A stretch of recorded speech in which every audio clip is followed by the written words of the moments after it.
First ப்ரோகால்சிட்டோனின்னா என்ன? ப்ரோகால்சிட்டோனினில் மொத்தம் 116 amino acid இருக்குது.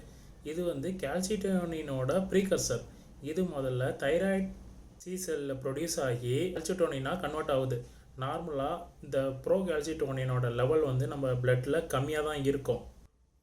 இந்த பேக்டீரியல் இன்ஃபெக்ஷன் டைமில் இந்த பேக்டீரியல் எண்டோடாக்சின்ஸு, சைட்டோகைன்ஸு இந்த மாதிரி டயத்தில் இந்த ப்ரோகால்சிட்டோனின் அதிகமாக செக்ரீட் ஆகி அது டைரெக்டாக பிளட்டில் கலந்துரும்.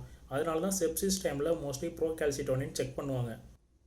இந்த ப்ரோகால்சிட்டோனின் செக் பண்ணுற மெத்தடு பேர் என்னென்னு பார்த்தீங்கன்னா சாண்ட்விச் இம்யூனோ அசே மெத்தட். அப்புறம் சாண்ட்விச் இம்யூனோ அசே எப்படி பண்ணுறதுன்னா, ஒரு ஆன்டிபாடி கோட்டட் பிளேட் எடுத்துப்பாங்க. அதுக்கப்புறம் அதில் பேஷண்ட்டோட சீரம் சாம்பிளை போடுவாங்க. இந்த ப்ரோகால்சிட்டோனின் ஒரு ஆன்டிஜனை ஆக்ட் ஆகி அந்த ஆன்டிபாடி கூட போய் அட்டாச் ஆகிக்கும். அதுக்கப்புறம் திரும்பி ஒரு ஆன்டிபாடி போடுவாங்க. அந்த ஆன்டிபாடி இந்த ஆன்டிஜன் கூட போய் திரும்பி அட்டாச் ஆகும். அதுக்கப்புறம் ஒரு என்சைம் போடுவாங்க. அந்த என்சைம் தான் இந்த ஆன்டிபாடி கூட போய் கனெக்ட் ஆகி கலர் ப்ரொடியூஸ் பண்ணும். அதை வச்சு தான் இந்த ப்ரோகால்சிட்டோனின் எவ்வளோ இருக்குங்கிறத வந்து சாண்ட்விச் எலைசா மெத்தட் மூலமாக கண்டுபிடிப்பாங்க. வேறு என்னெல்லாம் மெத்தட் இருக்குதுன்னு பார்த்தீங்கன்னா ஹெமிலூமினசன்ஸ், அப்புறம் ஃப்ளோரோ இம்யூனோ அசே. அப்புறம் இதை எங்கெல்லாம் யூஸ் பண்ணுறாங்கன்னு பார்த்தீங்கன்னா செப்சிஸ் டயத்தில் ஐசியூ பேஷண்ட்டு, அப்புறம் அதிகமாக பேக்டீரியல் இன்ஃபெக்ஷன் ஆகிறவங்களுக்கு இதை செக் பண்ணுறாங்க.